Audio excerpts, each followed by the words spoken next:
century. This is brought to you by the Students for Ethical Governance and Policy Making. It's our inaugural conference, and right now we will be continuing with our second panel of the 2 days, the ethics of climate geoengineering. We will be joined by our very own Professor Lyuba Zarsky. Yahoo! Well, thank you so much for giving us this opportunity to collaborate with you in this conference. There are few issues, I would argue, that are going to be more compelling in terms of making ethical judgments over the lifetime, especially of our students, than the role of geoengineering in the process of governing the global commons. Ken, that's the name of my course where students are here. That's why I put that in there. But more generally in trying to deal with climate change. So we are very honored today to have two really top experts in the field globally join us. Both Ken Caldeira and Wil Burns, who will speak later. But Professor Caldeira is at the Carnegie Institution for Science. He's at Stanford, as well in the Department of Environmental Earth System Science. He serves on at the U.S. National Academy of Science panel on geoengineering climate, technical evaluation, and discussion of impacts. And I guarantee you that if you search around for published materials, for conference talks on this subject, you're going to find Ken Caldeira. He's right in the center of the debate, and I'd like to welcome you now, Ken, to the Middlebury Institute at Monterey. Well, thank you very much for that kind introduction, and my apologies for not being there in person. And it's interesting that this is a Students for Ethical Governance and Policy Making, because there's certainly no shortage of ethical issues, and it's not obvious what the best path forward is. So before I start off, I'd like to just say that I have a group, and most of the actual work done here is done by postdoctoral research scientists, and some of their names and names of collaborators are at the bottom. And so science these days is not done in an isolation, but is largely a group activity, and so we should recognize their contributions. Next slide, please. I think about the overall framing of this problem, and if we follow around these yellow circles starting at the top, we have a desire for improving our well-being, and we do that in large part by or through consuming various goods and services. And the consumption of those goods and services involves inputs of energy and also of material things. And that energy consumption results in CO2 emissions to the atmosphere. Those emissions end up accumulating in the atmosphere. That CO2 accumulating in the atmosphere causes the climate to change. And that climate change impacts humans and natural ecosystems. And ultimately, if that climate change goes on long enough, it's entirely likely that those impacts will negatively impact our original goal of improving our well-being. And so there are a number of intervention points that we can think about breaking this vicious cycle here, so that our desire for our actions that we take to improve our well-being don't come back to bite us.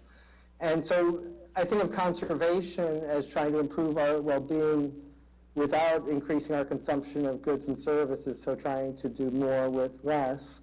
And efficiency is trying to produce those goods and services with fewer inputs of both material goods and energy. And then we can also try to develop low-carbon energy systems like wind, solar, and nuclear that would allow us to consume that energy without producing the CO2 emissions. And then there are various ideas that have sometimes been called geoengineering of some sort or another. One of those is carbon dioxide removal, that tries to break the link between CO2 emissions and accumulation of CO2 in the atmosphere. And that can range anywhere from the idea of planting trees to various industrial technical type means to extract CO2 from the atmosphere. And then there's the focus of my talk today, which is solar geoengineering, that attempts to break the link between accumulation of CO2 in the atmosphere and climate change. I should point out, of course, that CO2 in the atmosphere ultimately goes into the ocean and causes ocean acidification, and so nobody thinks that the solar geoengineering will offset all of the negative consequences of CO2 accumulation in the atmosphere.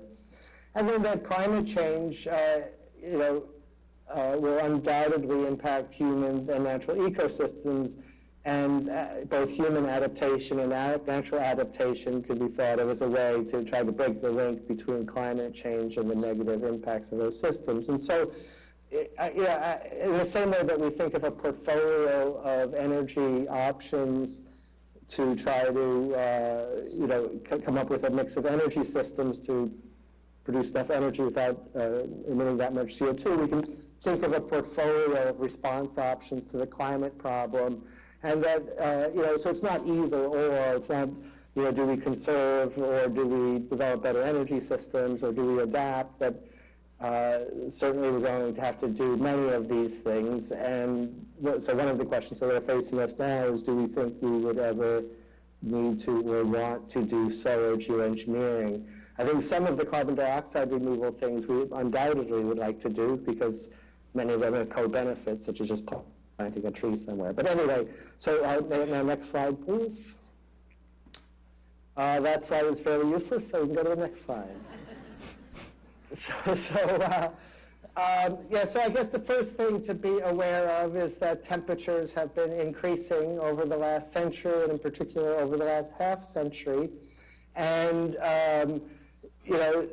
there have been various questions about whether over the last decade or so there's been a statistically significant increase in temperature or not. But one thing that is unquestioned is that the last decade has been the warmest decade on record. And so among real climate scientists, there's no real dispute that the planet's warming, and that warming is primarily, or at least in large part, due to human activities. Next slide, please. So there's an interesting paper that came out in 2009 by David Battiste at the University of Washington and Roz Naylor from here at Stanford, looking at, by mid-century, if we continue on a business-as-usual greenhouse gas emission scenario, how hot are the summers compared to the hottest summer on record? And this is of interest because typically when places in the past have experienced record heat, they've often experienced crop failures. And so if, we don't know how well we're going to be able to develop crops that are able to deal with high temperature conditions, but at least we might think that, that in some places of the world, in just a few decades, the typical summer, 90% of the summer, almost every summer, is expected to be hotter than the hottest summer yet on record. If we go to the next slide, we see how this picture develops by the end of the century for a business-as-usual scenario. And we see that throughout vast regions of the tropics, nearly every summer is anticipated to be hotter than the hottest summer on record.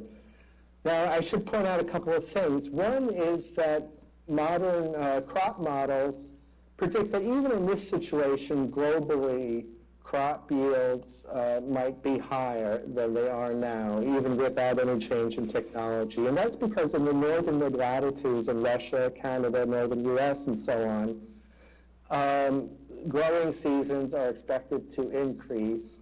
Also, CO2 is generally recognized as a fertilizer of plants.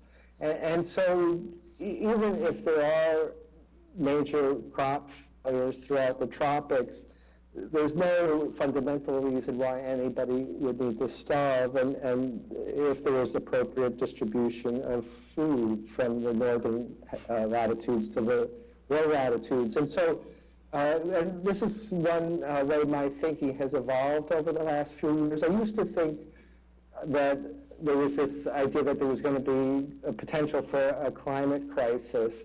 And I now think that there's really, if there's a climate crisis, there'll be a climatic trigger for it, but there's going to be a coupled failure. It has to be combined with failures of human institutions in addition to challenges from the physical climate system. Because I think if we as humans developed appropriate institutions, that we would be able to deal with whatever the climate system has to throw our way. Now that said, to come back to crops, respiration, basically the oxidation of organic matter within plants, increases exponentially with temperature, and there are basic biophysical controls on respiration rates. And so, it's a question of whether it will be possible to develop crops that would be able to survive in very high temperature conditions.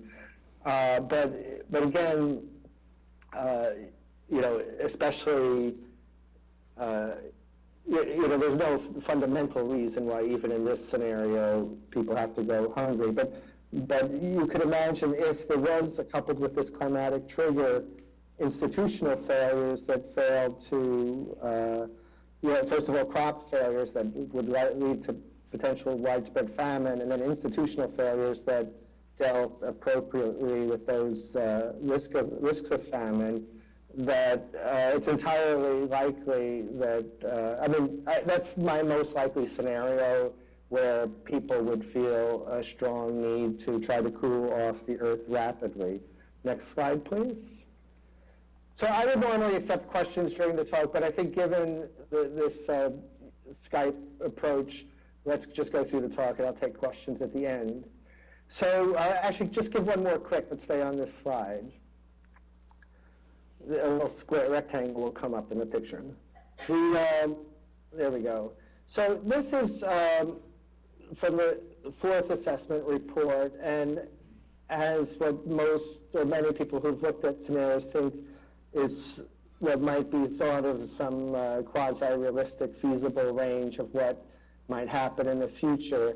And one thing to be aware of here is that in none of these scenarios do temperatures actually start cooling this century. And so that reductions in emissions can lead to reductions in rates of warming, but don't lead to reductions in amounts of warming. And so if let's say there was in year 2050 or 2060 or 2080, this sort of climate-induced crop failures and also failure of appropriate institutional responses, you could, the expectation would be, from a climate system perspective, things would just continue getting worse. So it's not like even if you cut off emissions that things would get better. And so again, I think the pressure for people to do something quickly to try to alleviate suffering could be powerful. Next slide, please. So I'm just going to discuss the top, the black and red curves, and not discuss the other curves. But we did this paper a few years back, and basically what this paper does is has a business as usual scenario, and then in year 2050 instantaneously zeroes all greenhouse gas emissions. And the top panel shows what happens to CO2 concentration. So the black curve shows the CO2 concentrations increasing along with this business as usual emissions scenario. And then when you stop the emissions, the CO2 concentrations slowly decline as some of the CO2 enters the oceans or the land biosphere. But if we look at the lower panel, which is the temperature change, the temperature actually still continues increasing a little bit after the emissions stop, and more or less stay steady for many centuries. And so even if we zero emissions, it doesn't cause the planet to cool. And to actually cause the planet to cool in terms of CO2-induced warming, we'd have to extract massive amounts of CO2 from the atmosphere, which may or may not be physically feasible. But the main thing to realize is that each emission of CO2 causes another increment of warming that persists for many centuries, that slowing or reducing CO2 emissions cannot cause the Earth to cool within the next several centuries at least. So next slide, please. So there is a known way to cool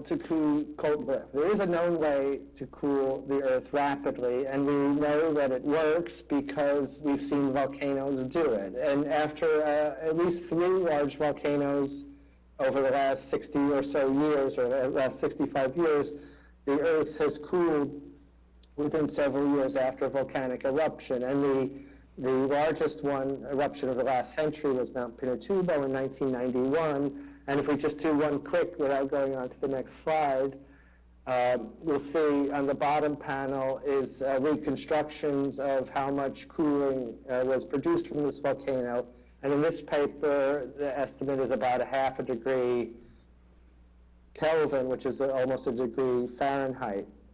Now, I have to say that this kind of analysis is non-trivial because there was El Niños at the same time, and so you have to back out, natural variability in the climate system.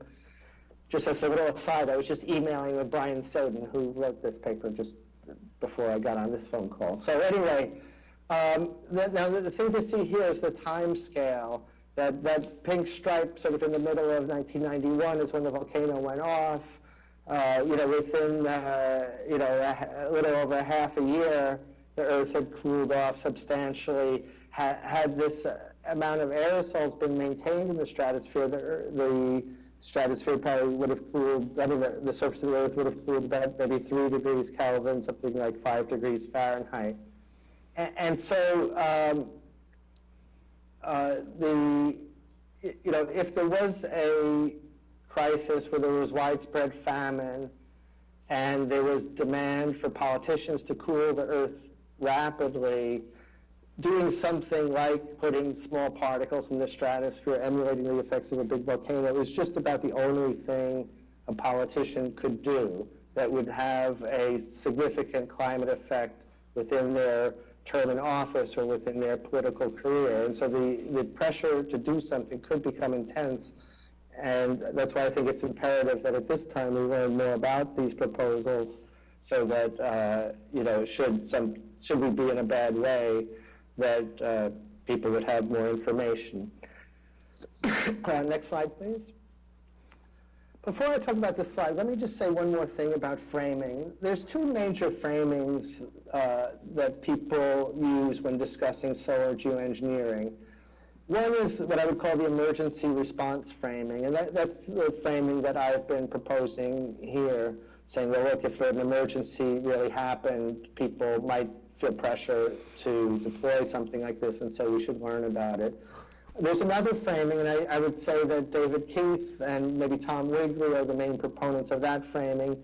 It says, we should think about these solar geoengineering proposals as a normal part of that portfolio. So if we come back to that original circle, I said, at the same time we're conserving and adapting and improving efficiency and improving our energy system, we should also be trying to pull CO2 out of the atmosphere and doing a little bit of solar geoengineering, and just normalize solar geoengineering as part of the normal portfolio of responses to climate change. And we can discuss that later, but I just would like to point out that there are 2 major framings, and I'm mostly presenting this emergency response framing, which not everybody abides by or thinks is right.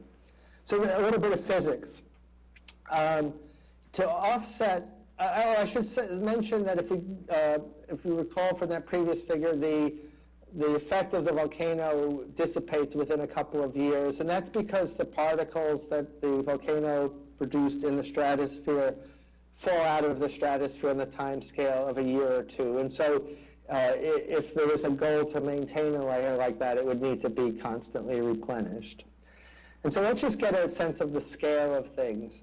Now, we're on this slide now, that to offset what's called the radiative forcing from a doubling of atmospheric CO2 content, you would need to build a satellite that was 2,000 square kilometers between the Earth and the Sun. And that's an area of 1,000 kilometers by 2,000 kilometers. And so that's a huge area.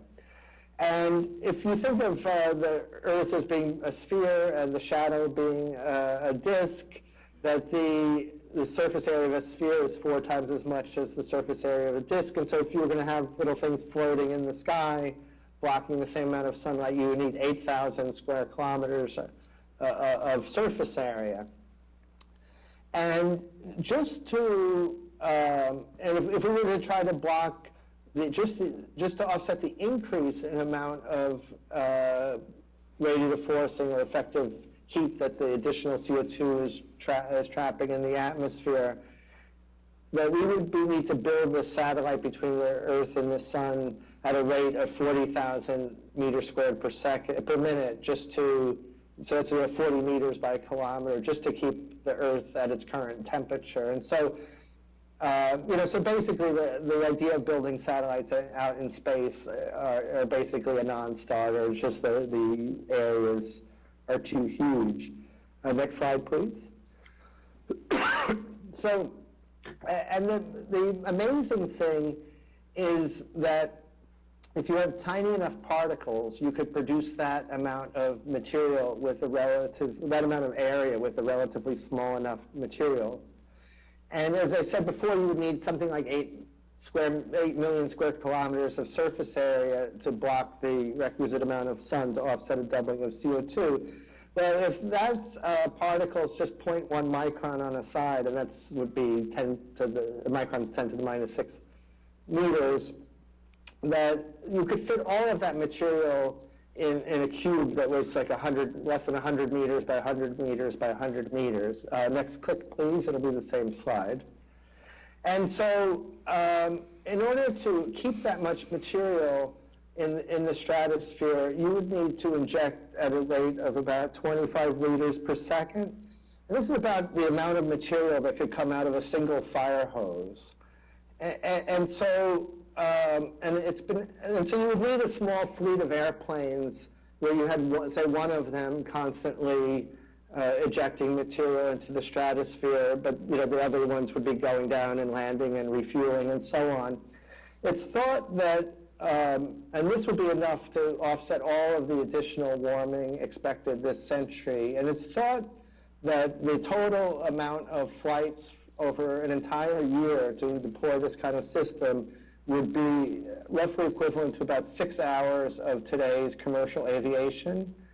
And so the amount of effort compared to the scale of the global economy is completely trivial. And so really the question isn't about cost, it's about risk and damage and the potential to create damage and the potential to alleviate damage. But the cost of the system is essentially negligible.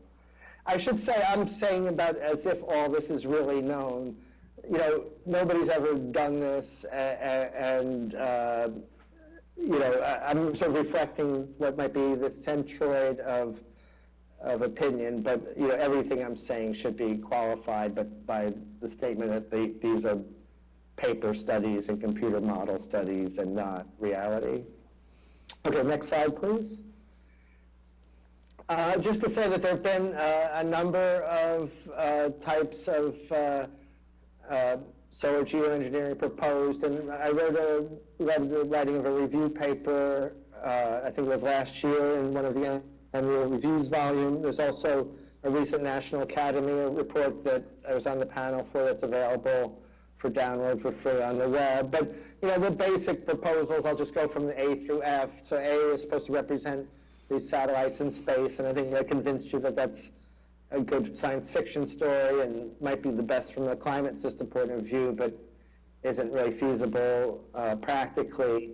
This B is supposed to represent stratospheric aerosols, and that's really the leading proposal that's being most heavily explored. The C is this idea of brightening marine clouds, and I won't really go into it, but there may be some prospect for making clouds over some parts of the ocean brighter and reflecting more sunlight back to space. There's also been proposals to either make bubbles or float things on the ocean and make the oceans brighter. I should tell a little story here that in 1965, the president's science and technology advisors wrote a report to President Johnson.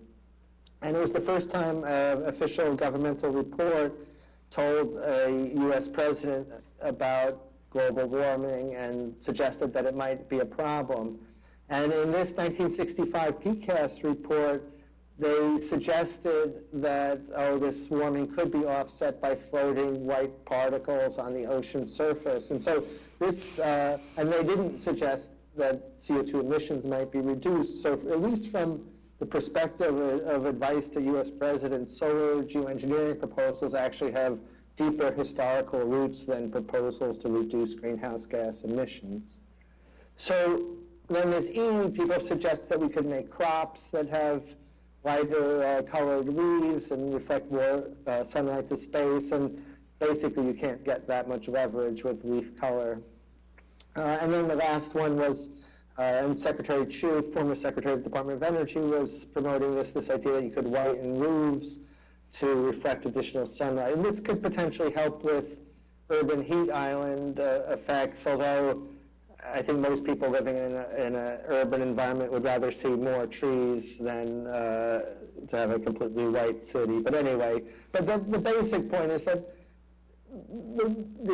this idea of stratospheric aerosols is really the one that people think could work rapidly and wouldn't take a lot of scale up, because again, the technology in the stratosphere is not that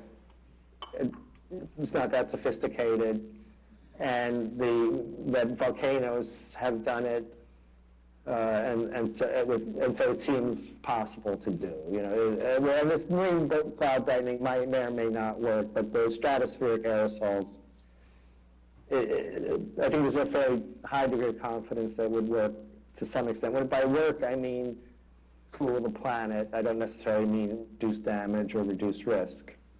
Okay, next slide, please. I don't want to go into this. I don't know anything about aircraft costs or so on, but again, the costs have been estimated at several $billion per year.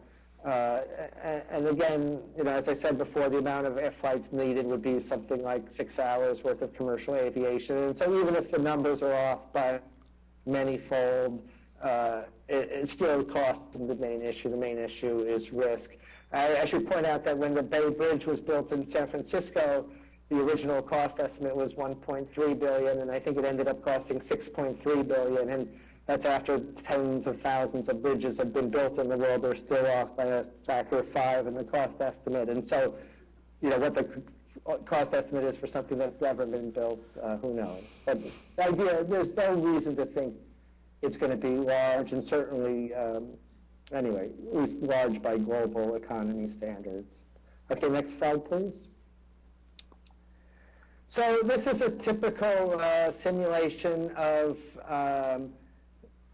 just what the temperature changes from a doubling of CO2. And this study was actually done with Larry Wood, who's a protege of Edward Teller, and there's probably a story in there if you want to get to it. But if we go quick to the next slide, the next slide shows you know, the amount of climate change that would occur if, say, 1.84% of the sunlight were deflected away. And you can see just a uniform deflection of sunlight overcools the tropics a little bit, undercools the pole, but it still reduces the root mean square temperature change by something like 90%. If we go to the next slide, we can see precipitation under 2 times CO2 simulation. And if we go to the slide after that, we can see with this deflection of sunlight, there's reduced amounts of change in precipitation. But notably, there are some areas over land that get significantly less precipitation. I would like to point your eyes to northern India, and if you notice this little red blotch in northern India, one of the things that the models do get is that the solar geoengineering proposals tend to decrease the strength of monsoonal circulations. Okay, let's just go to the next slide. So this is a kind of way that climate scientists often like to look at things. So on the right-hand side is the North Pole, and the left-hand side is the South Pole, and this is sort of average results going around latitude bands from this going from south to north. And let's look at the thick lines, because the thick lines are just results over land. And so the red lines show on the top panel the temperature change for a 2x CO2 world, and the bottom, the precipitation change for a 2x CO2 world. And then if we go to the thick blue line, we see how the temperature changes and the precipitation changes, averaged over the latitude bands and over land for the thick lines. And again, you can see that the offsetting isn't perfect, but the amount of change is greatly reduced. And this has been a pretty consistent thing of all model results that, it doesn't bring you back to, with the Garden of Eden, but the models indicate that the amount of climate change is greatly reduced. Go to the next slide. So the next slide comes, we saw before that from Mount Pinatubo that it cooled the Earth rapidly. And the next slide is, showing, this is showing turning on the solar geoengineering in the year, I think 2025, 2050, and 2075, and giving you a sense of how rapidly, at least in the climate models, things cool off. I should point out that just because I'm an egomaniac, I like showing our own results. And so basically, other than those cost results and the results from Mount Pinatubo, all of these results have been work out of my group. And so this was the first paper that introduced this idea of what's called determinant. Anyway, I won't go into that. Anyway, so it just shows that if you turn on the solar geoengineering, the Earth can cool relatively rapidly. And again, this is why I think if there were really heat-induced famines and people suffering, again, this is pretty much the only thing a politician could do to cause the Earth to start cooling within their careers, if not their lifetimes. Next slide, please. Yeah, so one of the common questions is, well, won't this reduction in solar radiation or sunlight hurt the biosphere? Next slide, please. And so this, actually we did the first climate model simulation of solar geoengineering in 2000, and then we did this next one in 2002. And basically, the conclusion was in this simulation that we could, in a high CO2 world, reflecting a little bit of sunlight did reduce productivity by about 2% of plants, but that was greatly overwhelmed by CO2 fertilization of the plant biosphere, so that there's a higher plant productivity in the high CO2 world with solar geoengineering than in the low CO2 world. I should point out that there's additional evidence that after in 1992, after Mount Pinatubo went off, that even though Mount Pinatubo aerosols only reflected 2% of sunlight to the stratosphere, out to space, about 20% of the sunlight came down diffusely. And that diffuse solar radiation or diffuse sunlight penetrated deeper into forest canopies and is thought to have increased photosynthesis of the lower leaves of trees. And there's evidence that forests took up and grew more carbon and grew faster after Mount Pinatubo than in normal years. Now, I should say that any change, sometimes people think, oh, more plant growth, that's good. But, any change is a disruption of natural systems. And you would think that if you had more light going to the bottom of a forest canopy, you might get more shrubby, bushy growth, and that might prevent the seedlings of trees from growing. And so, just because there's more plant growth doesn't mean it's necessarily good. Next slide, please. We did a paper on looking at crop modeling and the effects on crops. And I don't want to explain all the details of this figure, but just to say that for climate change, it turns out that the precipitation changes in most crop models are a secondary factor, and that the main effect is that there's a CO2 fertilization, increase in crop yields, and then heat stress from warming, decreasing crop yields. And with the solar geoengineering scenarios, you continue to get the CO2 fertilization effect, but you relieve the heat stress on the crops. Next slide, please. And so this is, again, that same, sorry for the fuzziness of the figure, but this is for maize, which is another way of saying corn, and wheat and rice, showing, using the same kind of crop models used for future CO2 projections, that the difference in production projected with and without solar geoengineering. And basically, you can see there are a few places where again, this is averaged over latitude bands, and so even over entire latitude bands, there could be some reduction, in the mid-latitudes. And I think this is largely due to in the mid-latitudes, rice actually likes the warmer temperatures, and so you're getting rid of the warmer temperatures that it likes. But this idea that there may be potential for increasing crop yields in the case of some kind of heat-induced crop stress seems at least plausible in the models. Next slide, please. Yeah, so this is just to say, again, if we were in this situation where there was massive heat stress, there's evidence that doing the solar geoengineering could potentially increase crop yields. And I would say this is one of the key reasons why I think this is interesting and worth thinking about. Okay, next slide, please. Yeah, so one of the concerns has been this idea, well, there's something called, what if you turn this off quickly, the Earth would warm rapidly, and could that be a shock to the system? Next slide, please. And so this we dubbed this the termination effect, and basically in the same way that if you turn on the solar geoengineering quickly, you get a big climate change very rapidly. If you turn off the system quickly, you would get a big climate change rapidly. And this shows turning off a system. The red line is business as usual, temperature increases. The blue line is with the solar geoengineering. And then the different lines popping up in 2025, 2050, and 2075 show rapid warming, turning it off at these different times. And the dashed lines are saying, well, if we are blocking the sun to offset the radiative effects of CO2, we won't really know how much CO2 would warm the planet. And so when you turn it off, you wouldn't really know ahead of time whether we were going to follow the dashed lines or the orange lines. And so this has received a lot of attention. I actually think it's less of a big deal than many other people do, just because we do many things where if we stopped it suddenly, bad things would happen, and we can build in a lot of redundancy. I think I'm probably talking too long.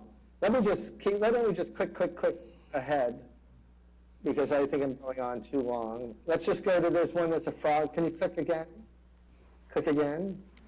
Yeah, so just, this is a cane toad, and just to point out that in Australia, they had some pests eating sugar cane, and they introduced the cane toad to try to eat the pest that was eating the sugar cane, and then the cane toad turned out to proliferate rapidly, and they have poisonous skin and kill other animals that try to eat it. And it's now generally recognized that the introduction of cane toads created more problems than it solved. And so I think anytime you're toying with something as complex as the Earth system, you need to recognize that there will be unanticipated outcomes, and there's the potential for, that you'll end up doing more harm than good. Next slide, please. Let's just go on.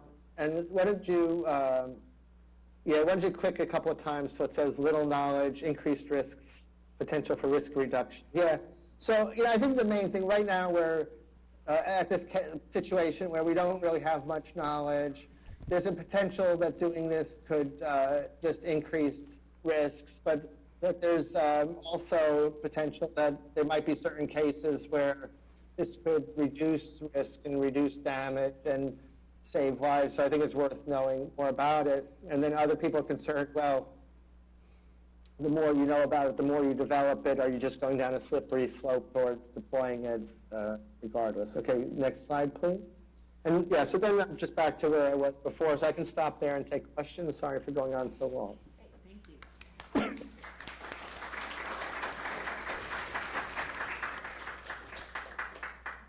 Well, thank you very much, Ken. That was a great opening. And, excuse me, Professor Caldeira, we get very relaxed around here. I might start off with a question, a science question, if you will, which is, in terms of the amount of the aerosols that need to be sprayed, are they connected to the amount of CO2 in the atmosphere? In other words, is there a certain layer that you put on and you maintain it at that same layer forever? Or does it need to thicken or thin depending on the, the parts per million of carbon? Yeah, if you wanted to offset the warming influence of a certain concentration of CO2, I don't have the exact ratios in my head, but more of that, the amount of aerosols you would need to increase with the CO2 concentration. Now, one of the things is that when we emit CO2 to the atmosphere, some of it gets absorbed rapidly by the ocean and the land biosphere, but some of it hangs around for many thousands of years. And whereas the aerosols kind of fall out of the stratosphere over a year or two, some of it, maybe 3 years, something like that. And so, to try to offset the effect of a CO2 emission with stratospheric aerosols, in principle, you would need to keep doing the stratospheric aerosols for thousands of years. And so there's a time mismatch between the effects of CO2 and the effects of aerosols. Let me just say that I've talked to a number of people who were skeptical about the need to transform our energy system into one that does not use the sky as a waste dump for our CO2 pollution. And almost everybody, some people are attracted to the idea of solar geoengineering, but when they think about it for a while, that it's pretty clear that as atmospheric CO2 concentrations increase and this aerosol haze in the stratosphere gets thicker and thicker, that the end game of that is a pretty ugly end game. And so, I don't think any reasonable person at this point sees solar geoengineering as a substitute for transforming our energy system, although some people might look at it as a way to do that transformation more slowly. Thanks for that. If I can just follow up, the question I guess in my mind is, what kind of monitoring and information systems would we need to even know whether we're putting too much or less, or how do you actually, calibrate? Yeah, this is a controversial area, but we had a paper on this issue. The general thing is, what would you actually want? What you'd really like is a beautiful suite of satellites that carefully document both atmospheric composition, the energy fluxes at the top of the atmosphere, and the state of the climate system at the surface. And that observation system doesn't exist. But we did a paper that showed that all you're trying to do is get the average temperature of the Earth to be somewhere. You don't really need that sophisticated a system at all. And you can really think of it as comparable to adjusting the temperature of the water in your shower. That you have a mental model of how much you think the water is going to change with so much of a change of a knob. And then if you change it too much, you can feel the water's too hot or too cold, and then you change it back a little bit. And if you respond too quickly, that could create problems because, maybe the hot water and cold water is coming down the pipe and you're changing it too quickly. And as long as you have that feedback slow enough, the actual model that you use and the amount and the feedback that you use to control the Earth's temperature can be pretty simple. But that's not what we want to do. But I think if push came to shove, I work with a controls theory guy from Caltech, and in other words, you'd like a good monitoring system, but it looks like a pretty crude system could do the job in a pinch. Yeah, I was wondering what the particles that you would be injecting into the atmosphere would be. Like, is it dust? And what some secondary effects of the dust settling and whatnot might be? Yeah, the particle type that has received the most attention has been sulfate aerosols, and that's for a couple of reasons. The material that the volcanoes primarily put up into the atmosphere are sulfate aerosols. People have been looking into other kinds of particles, but one of the reasons why people have been looking at sulfate is, one, that's what volcanoes do, and volcanoes cool the earth, so it seems feasible. The other thing is that sulfur can be put in as either gas, sulfur dioxide, or hydrogen sulfide, and when you have a gas, it can distribute in gas phase in the stratosphere and then oxidize to form particles of about the right size.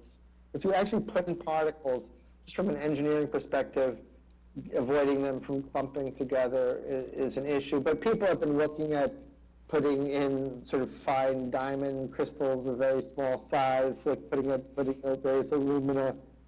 Almost any kind of particles could potentially do the job, if they're the right size. And in terms of the amount of sulfur, it would be several percent of what's currently coming out of power plants. And the power plants are co-located. So, let's say it's something like 3 or 4% of what's coming out of power plants.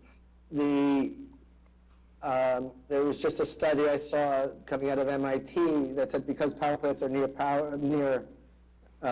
population centers, that the amount of sort of health impacts per unit sulfur emitted is about 3% for sulfur emitted to the stratosphere of what it would be in the troposphere. And so, we're talking about something like 1/10 the health impacts, about 3 or 4% the acid rain impacts of the current, sulfur emissions from power plants. But I should point out that, aerosol emissions today kill somewhere between 2 and 4 million people a year. And so even if you're at 0.1% of that, you're talking about thousands of deaths from it. And so it's not, so I think there was a study out of MIT that said that there would be something like 30,000 deaths a year from aerosols, which, again, that's, if you compare that with the current something like 3 million deaths from aerosols each year, it's a small number, but 30,000 deaths is still a big number. But, it could be... Hang on, Ken, can we take another question? Sure, I was going to... Okay, the things you've said certainly have grabbed my attention, and I'm tempted to ask you about crops and the moral issue there as a lifetime farmer. The other perspective is the question, but we live in a democracy. I actually live in China. It's not a democracy, and has the largest single group of people under a centralized government that would make those decisions, 22% of the world's population. But as a farmer, and looking at those decisions, you're talking about putting an acid into the atmosphere. And when the volcano in Hawaii went off, I know that the coffee suffered from acid rain, and it was sulfur. So I question the practical reality of even considering sulfur because of the detriment to the crops. And, Yeah. and that's something that will create many more deaths if you reduce crop productivity. So there's an ethical question, I think, underlines this whole discussion, and I wonder if you can address that separate from the pure science of trying to do it. Yeah, well, I think there's two different things there. One is your factual claim, and the other, as I said, that the amounts of sulfur are a couple of percent and of what we're currently emitting, and they tend to come out more towards the pole. And so, I think that the influence on crops wouldn't be that huge. But I think the broader issue of if you do this, not everybody in the world is going to uniformly benefit, and somebody's likely to be worse off than they were before. And so how do you go about making decisions that where people have no participation in the decision-making process, but they're harmed from that decision? And I studied philosophy as an undergraduate, and my undergraduate degree is in philosophy. And, I don't actually think that solar geoengineering really introduces any new fundamental philosophical problems. I think they're the same problems that we confront every day. I think every day we make decisions that harm other people that have nothing to do with our decision-making process. I mean, whether it's in foreign policy or us driving our car and emitting greenhouse gases, or what our tax dollars go for that we don't believe they should go for. That I think every day we do things that harm people where the harmed person has no participation in the process, right? We eat fish, and that harms the fisheries. And so I'm not trying to justify myself for doing these things, but I think the ethics of solar geoengineering is different in scale, but not different in kind from the ethical problems that face us every day. I was just wondering if you could speak a little bit more to the accuracy of the scale, the small scale, and experience of weather activities that would be projected with these models. I know a lot of times with the large scale, looking at a global planetary weather system, you lose a lot of accuracy with that. And I'm wondering to what extent that's been incorporated into your thinking. Yeah, my basic view of climate models in general is, the way my group does climate modeling, it's almost as if we're doing it on an Earth-like planet, and I don't really believe anything that's at a really local scale. And I think there are big basic trends that are understandable in terms of basic physics about, that when you cool things off, the land cools more than the ocean, and that tends to make descending air over the ocean, over the land, which tends to inhibit monsoonal flows. And so I think there is some basic robust climate physics, but I don't think anybody believes or should believe detailed local predictions of these models.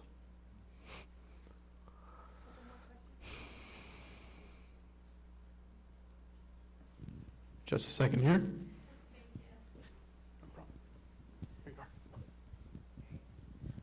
So I apologize. I'm just trying to wrap my head about what you're saying. As an environmentalist, we spend so much time talking about how sulfur is bad for the environment and aerosols are bad for the environment. So to have you put the two together and tell me this is a good idea, I'm kind of like, ah.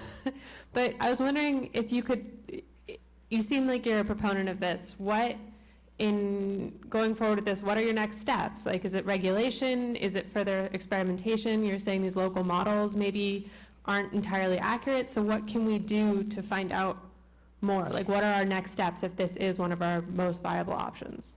Yeah, well, first of all, let me address the proponent issue. I'm not, frankly, if somebody were going to go out and do this tomorrow, I would be extremely strongly opposed to it. And that, what I'm really, and I'm also opposed to building new power plants that emit more greenhouse gases into the atmosphere. And so my main focus is on transforming the energy system.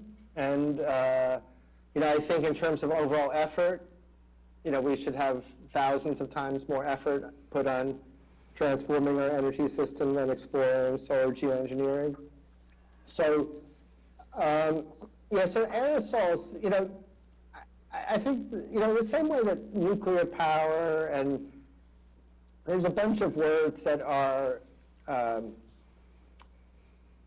a motive response, and that, let's imagine it's entirely possible that it would be feasible to put micro diamonds in the sky and have the same effect, and that they could be manufactured at a feasible cost.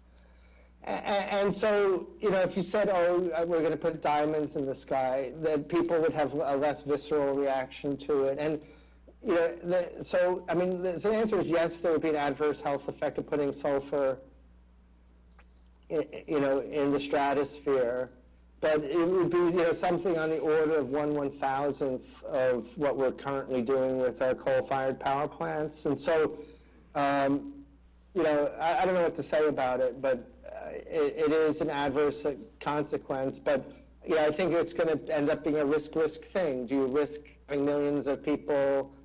You might have a trade-off where you have either millions of people dying of famine and tens of thousands of people dying from aerosol effects, or which is better. It's a little bit like you've heard this problem of the train running on the track, and do you flip the lever that has the train kill one person and then you save the 5 people? And this idea that you might be this choice. I mean, obviously, what you want to do is stop CO2 emissions, so we're not put in that position. And then you want to have good institutions in place so that you have an institutional response to climate-induced problems rather than a physics-based response to climate-induced problems. But there's been enough institutional failures that I think it's worth looking at the physics-based responses. But I'm not a proponent of doing this. I think if we ever get to the point where we do this, it will be a complete tragedy. I mean, we've gotten to, that would mean that we got to a really tragic set of conditions. So this will be the last question, and I'll take it myself. I wanted to just probe I'm not shy. I wanted to probe this issue of whether there are new ethical dimensions here or not. I found that interesting that you said that it's a scale issue. And one of the things that concerns me about solar radiation management is its potential to be another weapon of mass destruction, right? A sort of WMD. We already have those with nuclear weapons, for example. But here, is there something new in the way that we think about benefits and risks in terms of the ethics here, that humans intervening at this scale, right? I mean, we could say that we already have benefits and risks with carbon, but we didn't set out to change the world's climate. So I just trying to wrap, or about this propensity to impose on so many people and future generations a completely unknown technology. Yeah, well, I mean, first of all, I mean, I'm not saying it's not a deep ethical problem. I'm just saying it's I'm also saying that it's an ethical problem of large scale, but I'm saying it's a difference in scale and different kind. I mean, I think this one, let's say you're driving down the street and you're driving knowing CO2 is coming out of your tailpipe. And so you say, oh, I'm changing climate knowingly, but I'm not changing it intentionally. And if now you do another little step, you floor the gas pedal for a minute, just with the pure intent of having more CO2 come out the tailpipe, because now you're doing it with the intent of heating the planet and not with the intent of getting somewhere. And so now you're doing it intentionally. You're warming the planet intentionally and instead of just doing it knowingly. And from our ethics, we somehow feel that that person who's driving the car with the intent of warming the planet is somehow less good of a person than the person who's driving the car knowingly warming the planet, even though they might have the same effect on the physical system. And so I don't know. Anyway, I don't know how exactly to think about all that. And I think there's constant assumption that it's okay to have collateral damage on a battlefield, because even though we're knowingly killing non-combatants, it's okay because we didn't do it intentionally. That this idea that your moral position is so much better because you did it knowingly and not intentionally, I don't know. To me, that maybe is just a way to justify engaging in continued immoral behavior. Well, we could keep you for a long time, but I know you need to go, and we also have eager to hear from Dr. Burns. So please, all of all of our audience here join me in thanking you, Dr. Caldeira and Wil.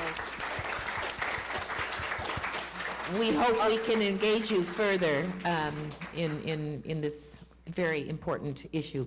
Yeah, so let me just say one last thing. Really, my goal here, as much as anything, is to say that the ethics of this are not so simple. And, I think this is the kind of thing where well-informed people can differ about what the best path forward is, because the best path forward is not clear. Right. All right, thank you. Thank you so much. Hope to see you again. Thank you very much.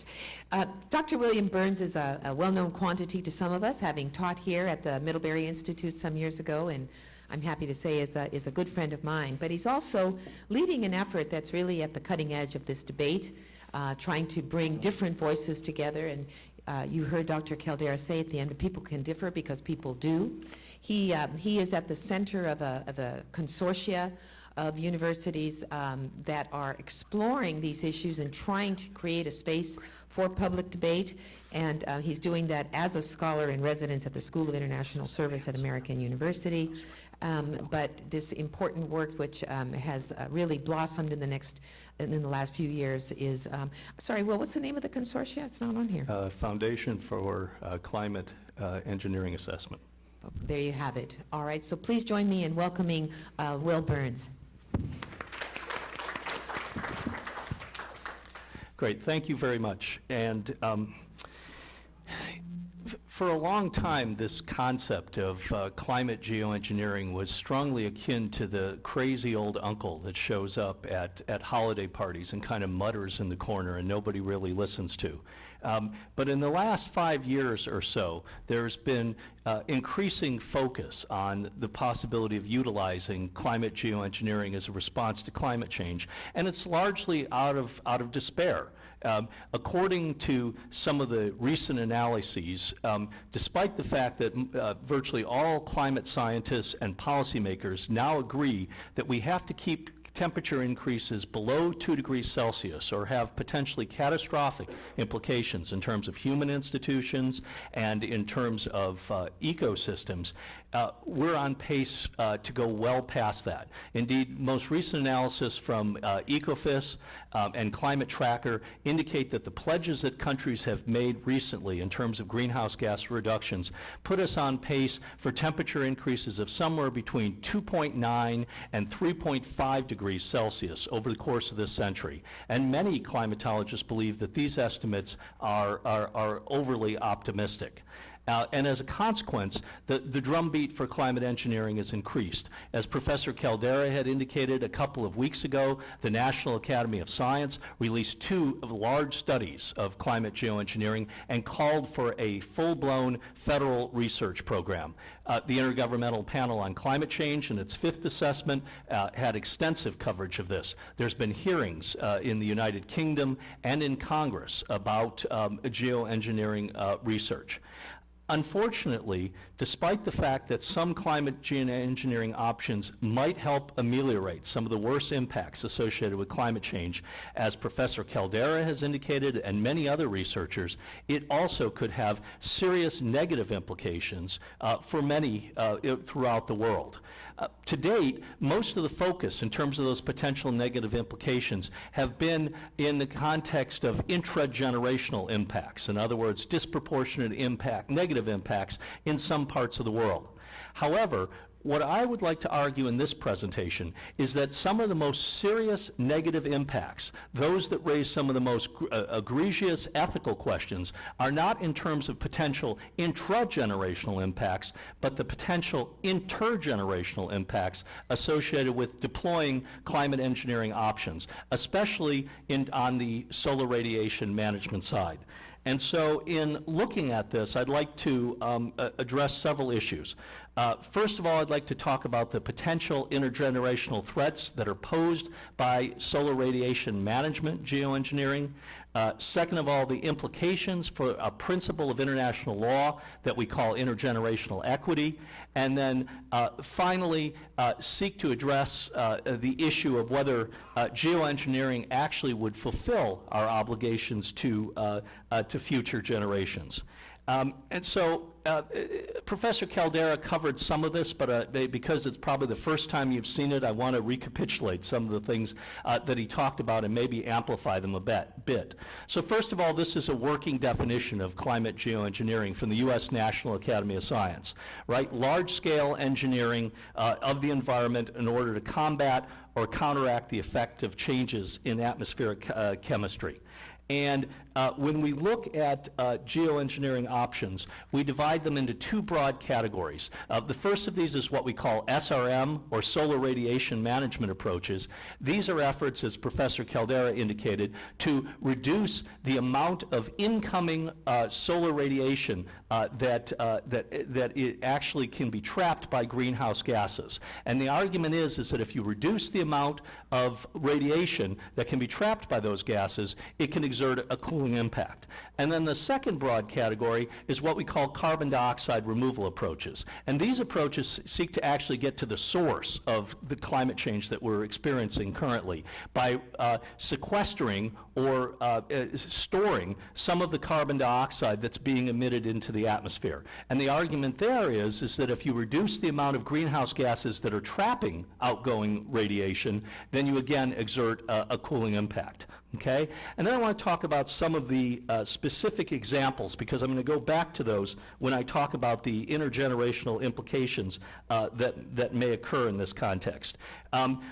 In the context of carbon dioxide removal approaches, one of the approaches we talk about is something called ocean iron fertilization. And the idea here is to stimulate the amount of phytoplankton that are produced in the world's oceans. The idea here is that there are areas of the ocean, especially the Southern Ocean, that are deficient in a critical nutrient for phytoplankton to grow, which is iron. And so proponents of this approach argue that we should dump huge amounts of iron filings into the ocean to stimulate the production of phytoplankton. These phytoplankton in turn would take up carbon dioxide, which they utilize in the photosynthetic process, and then when they died, some portion of that carbon dioxide would sink to the bottom of the ocean with these species and would be sequestered for somewhere between 300 and 500 years. That's the quintessential example of carbon dioxide removal. There's been 13 field experiments, small field experiments to date, to look at the effectiveness of this approach. Another approach, entirely different, is something called air capture. And the idea here is that you would use gigantic filters on these lovely things down here called artificial trees that would absorb carbon dioxide from the atmosphere. It would then be compressed. It would then be shipped and stored either underground or in the world's oceans. And the idea, again, is to substantially reduce the carbon dioxide in the atmosphere. And then examples in the second category are, let's see, sulfur injection. This is the one that Professor Caldeira talked about extensively. Again, putting approximately 5 teragrams of sulfur dioxide particles into the atmosphere, in theory, could reduce temperatures back to pre-industrial levels if it was done on a regular basis. Another one of these that he talked about was cloud brightening, and the idea here would be to use vessels of this sort or others to introduce huge amounts of water particles into clouds, brightening them, and try to increase the amount of solar radiation that is essentially reflected back out into the into space. And then the last one that he talked about was the space option. Okay, so that's, again, a little bit of a recapitulation of the kind of options we're talking about. Now, let's look at those options from a standpoint of potential implications for this generation and future generations. Now, as indicated earlier, some of the primary concerns that we have about solar radiation management approaches, these efforts that seek to reflect sunlight back out into space, are there potential implications for this generation? One of the most serious concerns that we have is in terms of shutting down the monsoons in areas such as South Asia. And Professor Caldeira was relatively sanguine about those prospects, and I believe that's not actually correct. There's been a number of studies that have indicated that if one were to introduce 5 teragrams of sulfur dioxide into the atmosphere, it could dramatically change the precipitation patterns in the world. And as a consequence, it could regularly shut down the monsoon in areas of South Asia, and it could also result in substantial diebacks of forests in the tropical Amazon areas. And we actually have some empirical evidence of this. Professor Caldeira had alluded to Mount Pinatubo, this explosion in 1991, which conveniently released 5 teragrams of sulfur dioxide into the atmosphere, exactly the amount that we're talking about. In the year after that, as Professor Caldeira indicated, we had a substantial decrease in temperature, but we saw 2 other things that were noteworthy. First of all, we saw the lowest stream flow in the history of the Ganges River, okay, in recorded history. And so there's substantial reason to believe that this could happen in the future and could have substantial implications in terms of creating drought conditions in South Asia, an area that is terribly dependent on the monsoon in terms of agricultural production. The second thing that happened is we had the lowest amount of precipitation in history in the year after Mount Pinatubo. So again, potentially serious impacts in terms of this generation. However, what I would argue in this presentation is while the potential impacts on this generation are certainly scary, some of the most dire and most unethical potential implications of solar radiation management are for future generations. And perhaps the most important of these is what we call the termination or the rebound effect. Professor Caldeira spoke briefly about that, but I'd like to expand on it. And here's what we mean by the termination effect. Let's say that as a society, we decided to start putting huge amounts of sulfur dioxide into the atmosphere. And let's say that we decided at the same time not to substantially reduce our greenhouse gas emissions, okay? That's certainly credible, right? We're not doing that much at this point to reduce emissions. Just imagine what politicians might do if they could tell people that we now have a protective blanket and there's no need for us to be potentially taking on vested interests and potentially dislocating our economy. Okay? So we put this sulfur dioxide in the atmosphere and it masks all of the temperature increases that we're seeing. Now let's say that we have to terminate the use of those technologies in the future, for example, 20 years down the road. Well, the question is, why would we ever do that? And I believe there's a number of scenarios that would make that terribly credible.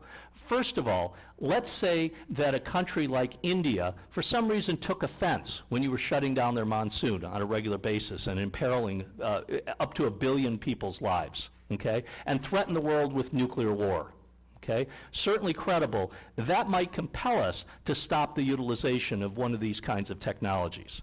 Or second of all, it's possible these technologies simply would stop working. Professor Caldeira had alluded to the fact that these droplets might change in size, for example, or combine. We don't know at this point in the long term, given all the terribly complicated feedback mechanisms in the atmosphere, what would happen 10, 20, 30 years down the road if this system would still work. Okay? So at some point, it might simply stop working. So what would happen under that scenario is the termination effect. You would get a huge pulse of temperature increases for a couple of reasons. First of all, because you would no longer be masking the radiative effects of all of the buildup of carbon dioxide that had occurred during the time that you were using this protective blanket. And second of all the feedback mechanisms in the atmosphere between carbon dioxide and other systems would have been masked. Okay? So what would be the implications of this so-called rebound effect? There's been a number of studies in the last couple of years to look at this. One recent study from Harvard University indicated that temperatures could increase by 6 to 10 degrees Celsius in the winter in the Arctic within 30 years of termination of the use of one of these technologies. And northern land masses could see increases of 6 degrees Celsius in the summer. Moreover, temperatures could jump by 7 degrees Celsius over the course of 20 to 30 years after the use of one of these technologies was terminated. To put this in perspective, projected temperature increases after termination would occur more rapidly than one of the most extreme and abrupt global warming events in the history of man. Moreover, it would increase temperatures by a rate that was 20 times greater than under a business-as-usual scenario. That's the potential threat of the termination effect. Additionally, another intergenerational impact that could occur in this context is in terms of ozone depletion. One of the things that a number of recent studies have indicated is that putting huge amounts of sulfur dioxide into the atmosphere could substantially diminish the ozone layer, the protective layer in the stratosphere that keeps ultraviolet B radiation from entering the atmosphere. The reason that this is true is for twofold. First of all, by cooling the stratosphere, you would accelerate the catalytic processes in which ozone-depleting substances that are found in the stratosphere would break down the ozone layer. Second of all, those ozone-depleting substances would now have new surfaces in terms of huge amounts of sulfur dioxide in which to perform these catalytic functions that would break down the ozone layer. What would be the potential implications? According to a number of recent studies, introducing 5 teragrams of sulfur dioxide into the atmosphere could actually decrease the amount of ozone by somewhere between 50 to 70 Dobson units. To put this in perspective, this is a greater decrease in the ozone layer than what we saw in the 1970s, which was the height of the use of ozone-depleting substances in the world. Second of all, studies have indicated that it could delay the replenishment of the ozone layer, which is now starting to occur as a result of international treaties that we've put in place, by somewhere between 50 and 70 years. From an intergenerational perspective, this means that future generations would face millions of additional cases of skin cancer and hundreds of thousands of potential cases of mortality associated with skin cancer as a consequence.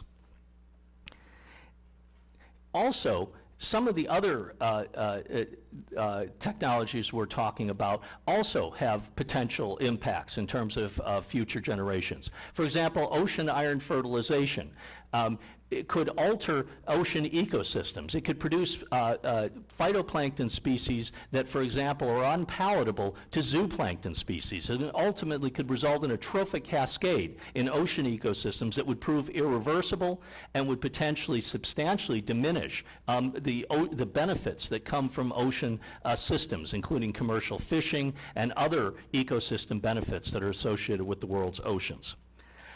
I would argue that these potential implications of solar radiation management approaches on future generations would violate an international legal precept with huge ethical implications that we call intergenerational equity. And that's what I'd like to talk about now in terms of what intergenerational equity is and what its implications are in terms of solar radiation management geoengineering. Intergenerational equity is a principle of distributive justice that seeks to ensure fair utilization of resources from past generations, current generations, and future generations. It's ultimately grounded on the premise that human survival is a salutary goal and that the correlated moral obligations that exist to support the continuity of human beings through sound stewardship and to maximize the options that future generations have in terms of utilizing those resources. There's several rationale that support this principle of intergenerational equity. From a social contract perspective, we can view all generations as partners in an open-ended social contract that defines their rights, duties, and obligations. As Burke contended, because society's objectives cannot be achieved in a single generation, it's imperative that each generation protect the interests of those to come.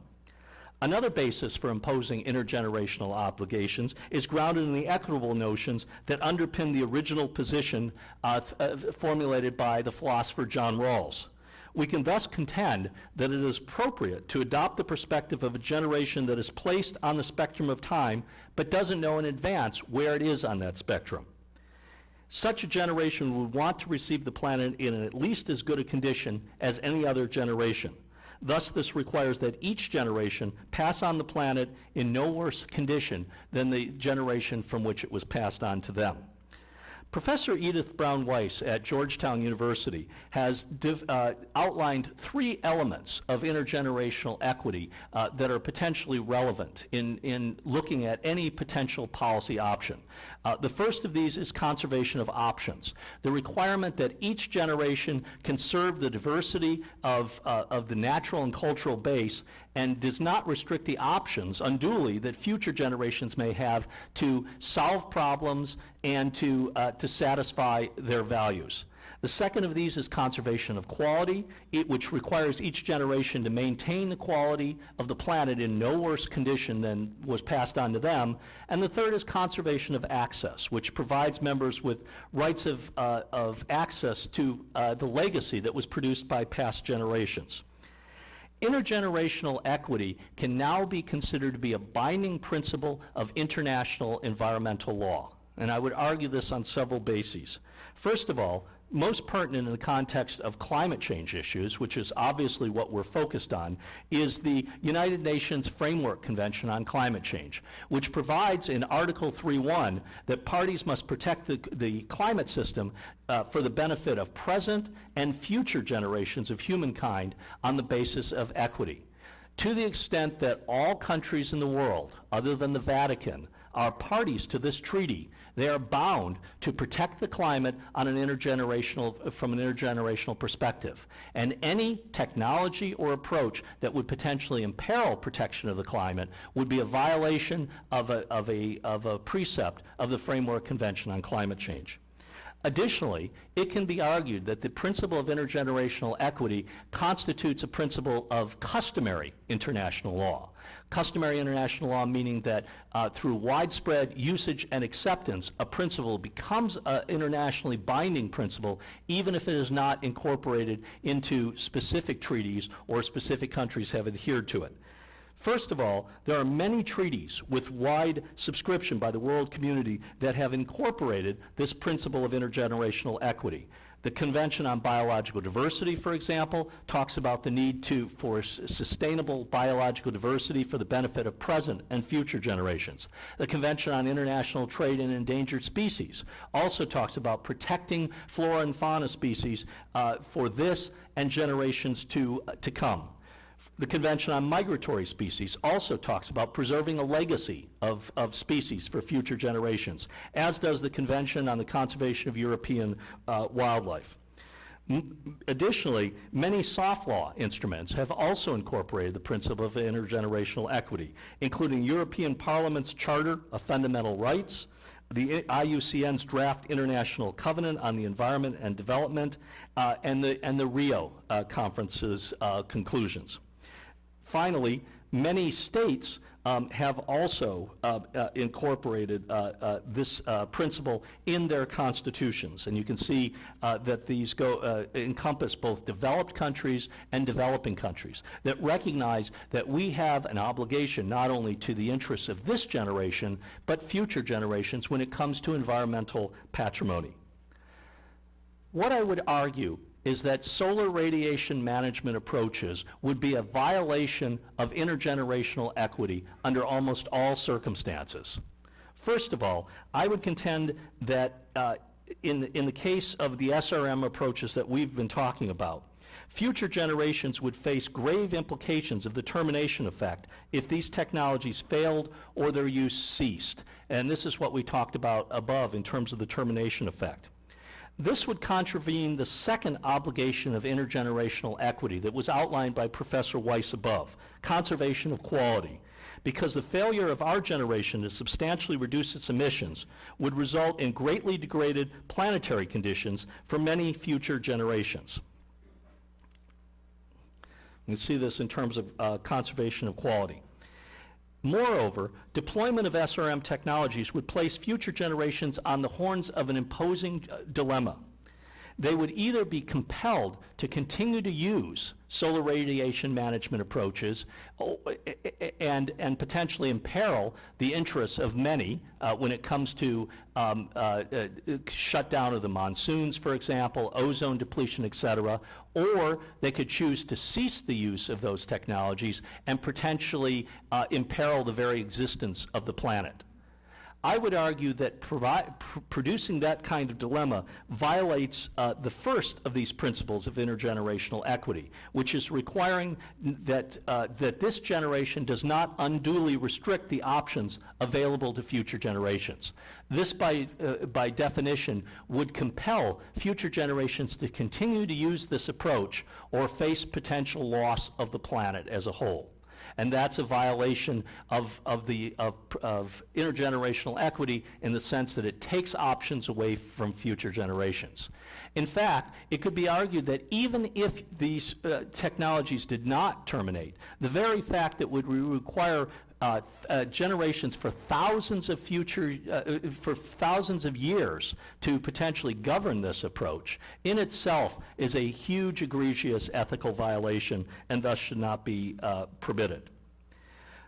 Also, it could be argued that many of the other potential impacts of solar radiation management approaches would also violate principles of intergenerational equity. For example, ozone depletion that would substantially decrease replenishment of the ozone layer and massively increase the amount of potential cases of skin cancer would violate the second of these options, which is conservation of quality of the environment.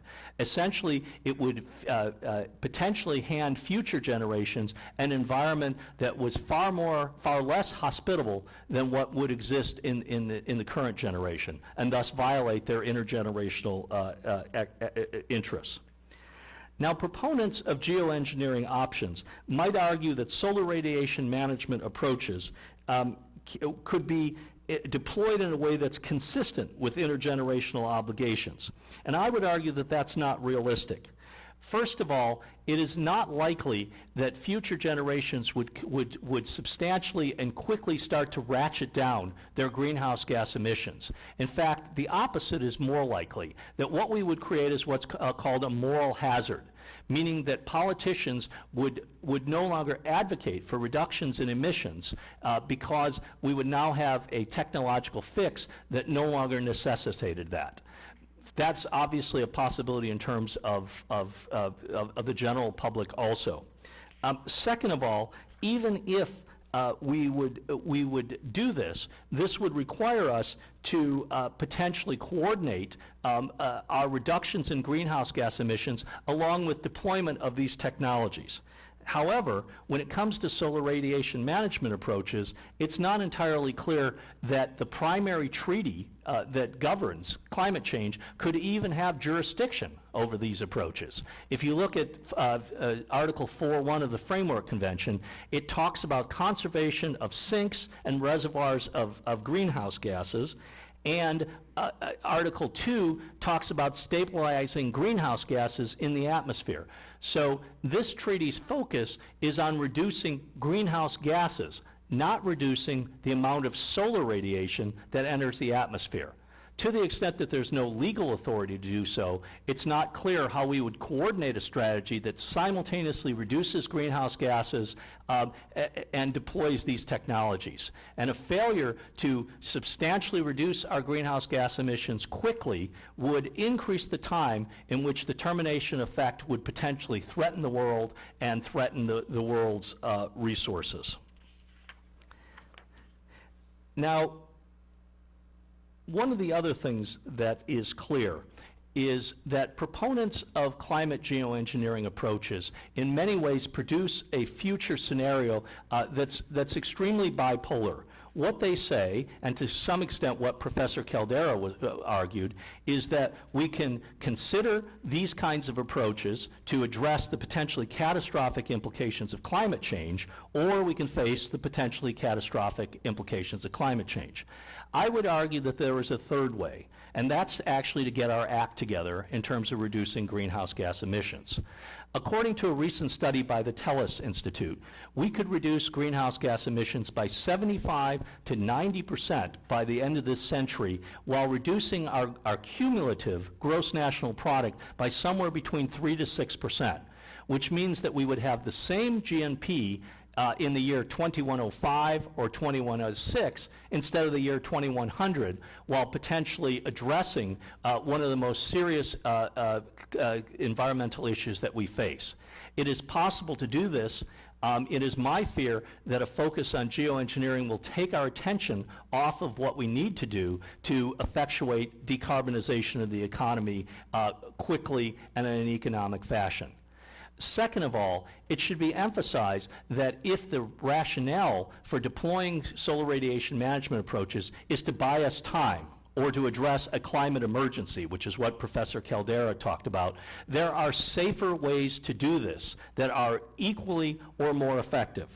A recent study by the United Nations Environment Program and the World Meteorological Organization concluded that implementation of a set of measures to reduce black carbon, which is the pollution produced in diesel emissions and emissions from cook stoves, for example, as well as ozone emissions, by the year 2030, could reduce the potential increase in global temperatures that we would see in that year by about 50%. Or about 0.5 degrees Celsius, which would be a dramatic decrease in temperature.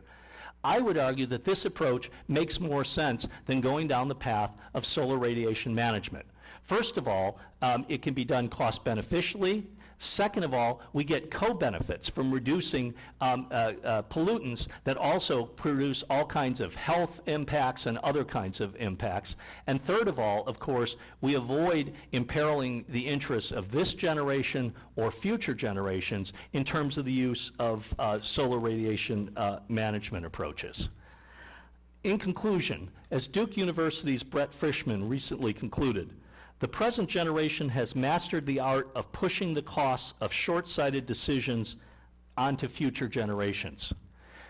In my mind, climate change is the keystone ethical issue that this generation faces, and our obligation to future generations is clearly part of that calculus.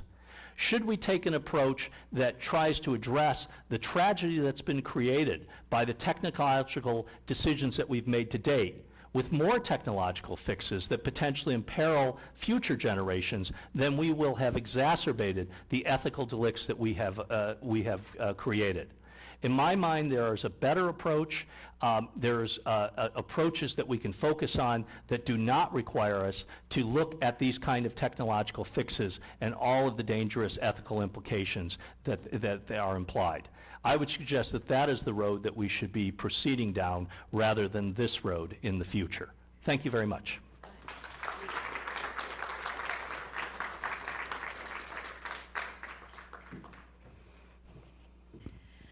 Well, thank you. And given your very persuasive and committed views, how much do you get to interact with policymakers, and what is their reception to your views and your arguments? Well, I used to spend more time with them. I used to run an energy policy and climate program in D.C. and spent a lot of time on the Hill, spent a lot of time with the State Department, CIA, the folks that are working on these issues. And we're still at an early stage, I think, of talking about geoengineering within the government, and as a consequence, it's unclear what positions policymakers will take on this. A lot of policymakers are loath to even talk about these issues because it looks like we're trying to, to get ourselves off the hook instead of reducing emissions, right? That's a position a lot of policymakers take. I would suggest that what will happen after Paris is a bit of a honeymoon, right? It's a lot like what Copenhagen was in terms of meetings. There was all of this hope going in that Copenhagen was going to be transformative, and then there was a hangover afterwards when we realized that it wasn't, right? I think COP21 will be the same way. There's nothing to be said at COP21. We're already baked in the commitments that countries are going to make. They're making those commitments at this point. And to the extent we now have a bottom-up process as opposed to a top-down process, countries say what they're willing to do, and that's it. And what countries say they're willing to do puts us on path for temperature increases, right, 3 degrees Celsius, maybe more. Once that sets in a couple of years, I think the drumbeat for geoengineering will grow ever louder. We had a real inflection point when the National Academy of Science released these reports a couple of weeks ago, because when the NAS weighs in and puts its imprimatur on something and calls for federal research, a couple of things are operating. First of all, they don't do that in isolation. Somebody asked them to do that, okay? The government asked them to do that. It's probably the administration asked them to do that, because it provides the support, the scientific support that you need to push that kind of policy forward.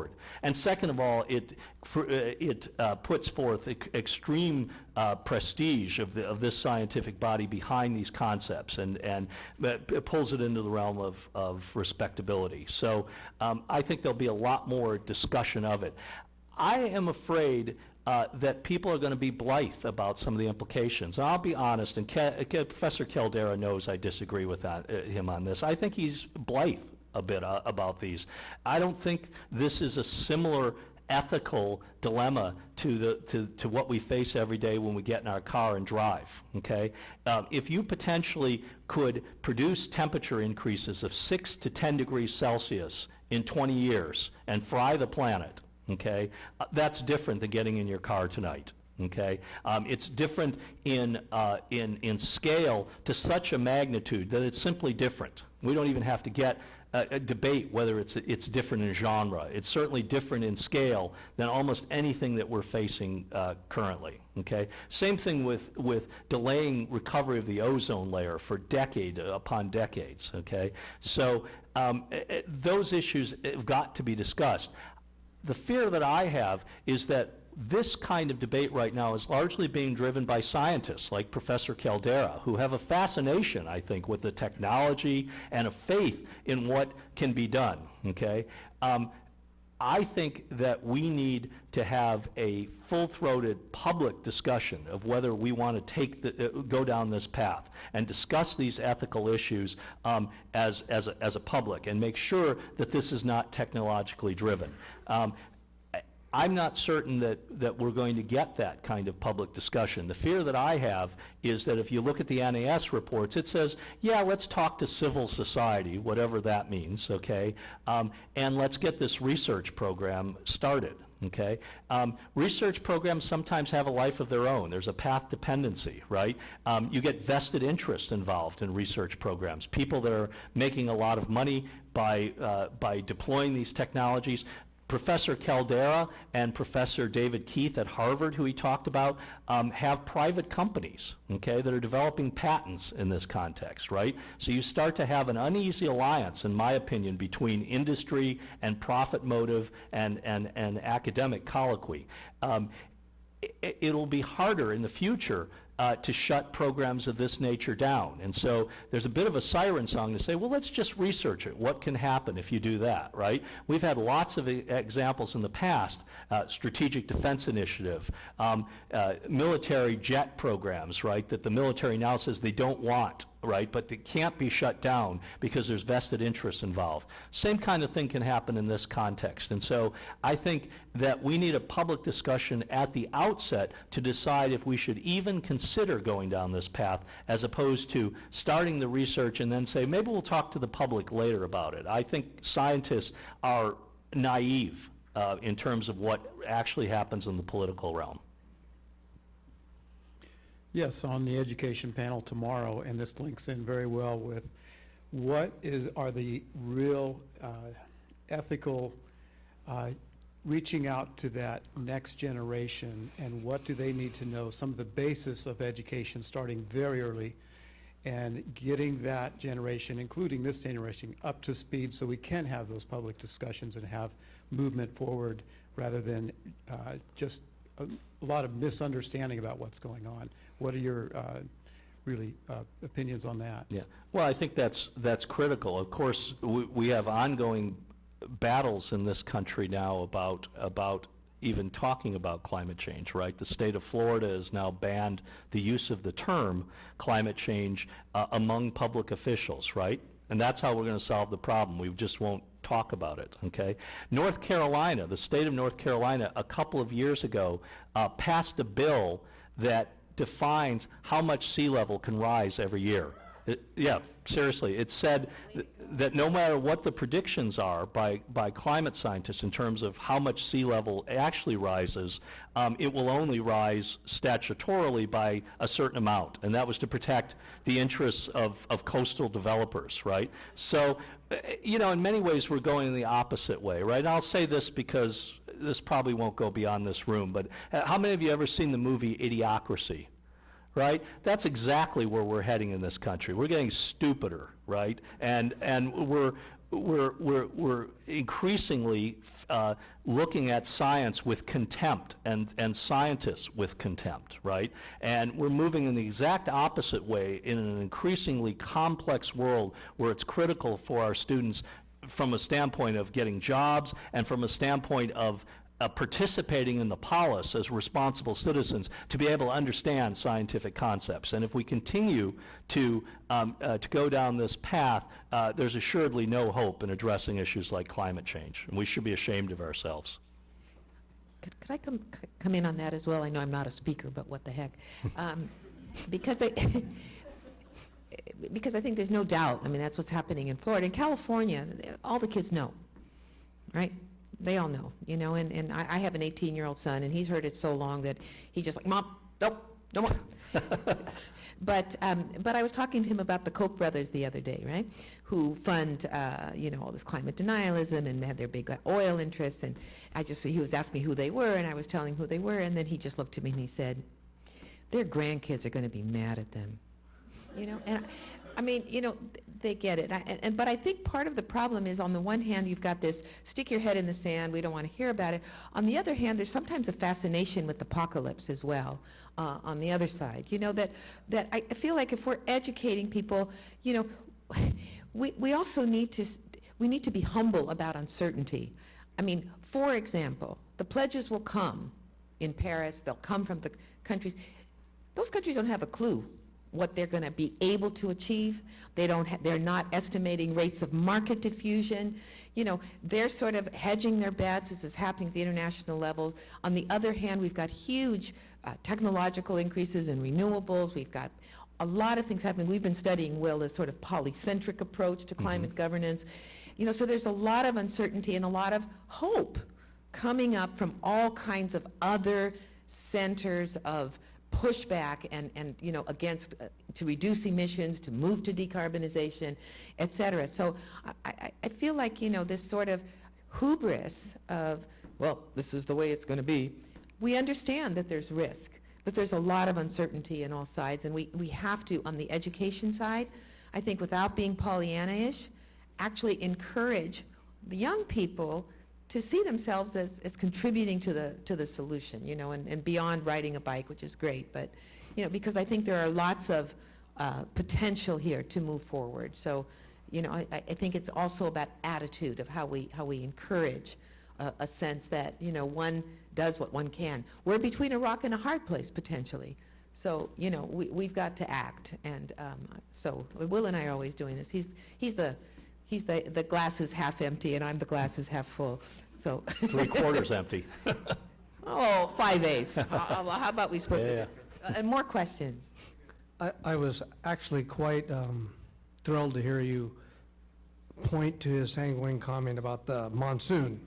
Certainly the summer monsoon for China and neighboring areas is what feeds them.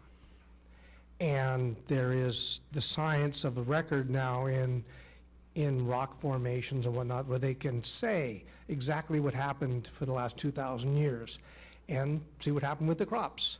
And clearly, if the monsoon goes down at all, tens of millions of people starve to death. That's just a reality. Now, China has accomplished basically the entirety of reduction of famine throughout the world in the last 30 years that has happened, if you look at the UN statistics. Look, we've made progress, but it's only China, actually. The rest of the world, starvation is about the same for the last 30 years.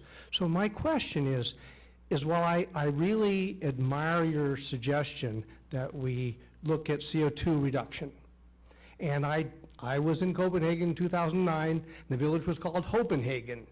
And I was in the Klima Forum, and everyone was very optimistic.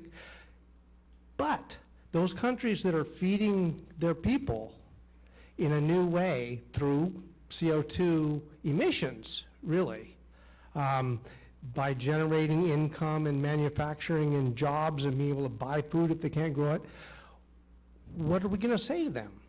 And that's an ethical question that involves millions of lives.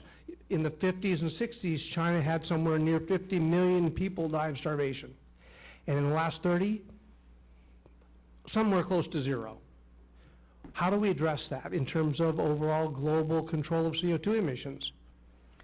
Yeah, it's an extremely imposing question. I mean, you look at China, and China has huge coal reserves, right? And it's an extremely inexpensive source of energy production. And so China makes the argument that if you look up in the atmosphere, 70% of all the greenhouse gases that are in the atmosphere are historically are from developed countries.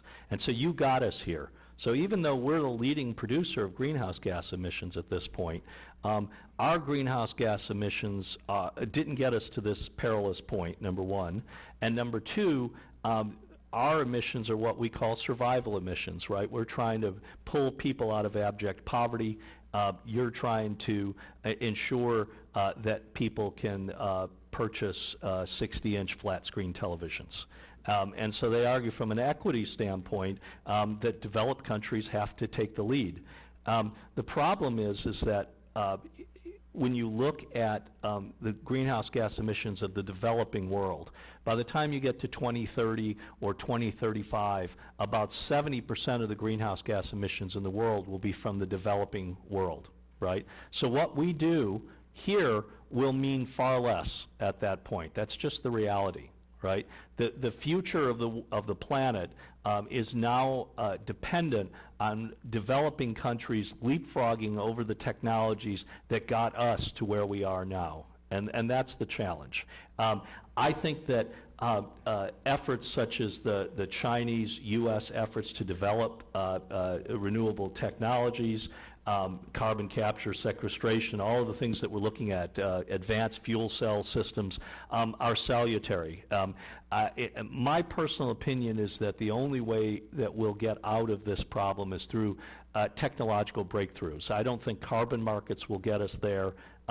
Carbon is at $5, $6 a ton in many places, right? So it's nice that we have the Kyoto Protocol. It's nice that we have the European Union emissions trading system. They're not sending the kind of price signals that either result in technological innovation or substantially reduce or effectuate fuel switching between coal and others.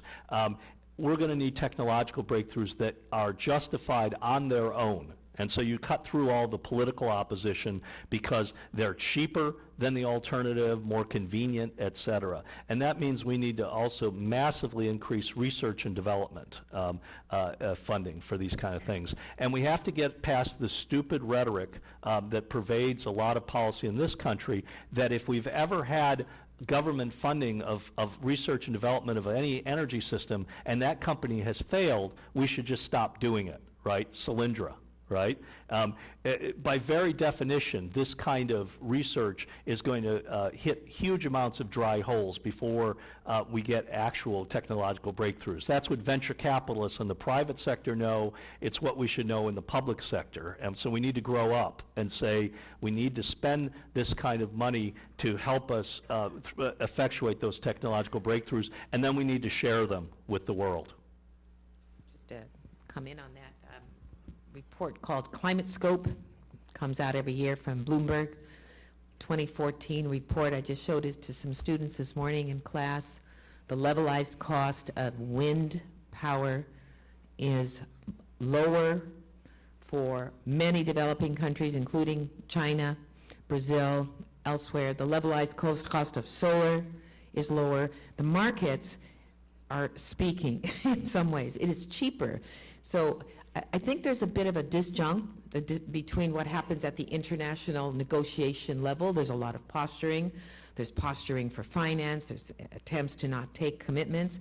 But for developing countries who are paying attention, you know, the market is going to say to them, just like it's saying in Europe, it's cheaper to go this way in the future. You've got inertia, you've got politics, I get it. So you've got that. And the other thing, of course, in China is, you know, the current estimated, and we know this, my class knows it, estimate of premature mortality, premature deaths in China from air pollution is now estimated at 500,000 a year, and the cost of air pollution at 100 billion a year. We've got tremendous incentives to tackle carbon emissions in China. Other questions? I was at the Panetta Institute lecture on Monday on energy, and their conclusion was the same as yours. We need more research so that we can come up with some viable solutions. My question / concern is, in the political environment, how do you get funding for a massive new research effort? Yeah. I don't know the answer to that. Again, we seem to be moving in the opposite direction. The rhetoric that you hear in Congress these days is anything that government does is per se wasteful, right? And we've cut down, if you look at research and development for renewable energy sources, we've substantially reduced that R&D over the course of the last 10 years. So we're heading in the wrong direction, right? And we clearly do have market penetration, as Professor Zarsky was indicating, in terms of solar and wind in some markets, but in a lot of other markets it still can't compete, especially because we have, of course, fossil fuel subsidies that are 10 to 15 times greater than what we're providing for renewables. And then we've got politicians braying about the fact that we have to operate on a level playing field, right? It's a joke. So that's something we need to be looking at, actually creating a level playing field. We also need to be capturing the actual costs of carbon, right, and internalizing those into the costs of products. If we did that, we'd substantially accelerate the transition to the technologies that we have now. But when it comes to increasing research and development in an atmosphere in which there's such hostility for government and such contempt for government's capabilities, despite the fact that so many of the technological breakthroughs that we've had in this country, including things that are lauded by conservatives, such as fracking, came from the government, came from government research. We need to tell that story better and hope that it penetrates their thick skulls. So I'm going to have the last question, Wil, and I am just curious. You're in the middle of this consortium. You're going around the world. You're having debates and stuff. What is that like? I mean, when you take the pulse of the debate, how is that emerging? Yeah. Well, it's fascinating what we've seen. We've done survey groups all over the world, in Africa and South America. We've done focus groups with students in this country and in other countries. And the responses are fascinating in some ways. We find that young people, for the most part, are far more likely to embrace climate geoengineering as an option. Okay, that was a striking thing that we found, especially college students and high school students, right? they're largely on board. I taught a class at Berkeley last semester with 270 students. And I did a lecture on geoengineering that was far more scathing than this one. And at the end, polled them to ask them that how many of them would support climate geoengineering as an approach, and it was 215 of them, okay? I think in some ways, young people believe that we're screwed, right? And we have to be looking at these options, okay? Or maybe they've grown up with so much technology that they have this undying faith that despite the fact that every time you turn on your computer you get a 404 error that shuts it down, that somehow this technology is going to be much better, okay? I find that in the developing world, you get some mixed attitudes. You have some people that are clearly hostile to this approach, but again, there's others that believe that given the potential impacts of climate change itself, that these technologies have to be looked at also. And so, and you get divisions also between people in different kinds of technology. There's far more acceptance of carbon dioxide removal approaches, right? People believe that it's more natural to be simply absorbing carbon dioxide than it is putting, you know, diamonds in the sky or whatever else we were going to throw in there, or it's dumping iron filings into the ocean, right? And so you get some division in terms of that, also in terms of what the different kinds of processes are. And I think that's realistic too. I think if we're going to talk about geoengineering in the future, we have to disaggregate it and not just talk about it as geoengineering, but we should look at each individual technology and say, what are the potential benefits, what are the potential risks, and try to make decisions on that basis instead of just lumping everything together, because they clearly do have different risks in terms of scale, in terms of transboundary impacts or not having transboundary impacts, et cetera. Well, that's fascinating. Thank you so much for coming down and for joining us here today. And so please join me in thanking Wil Burns.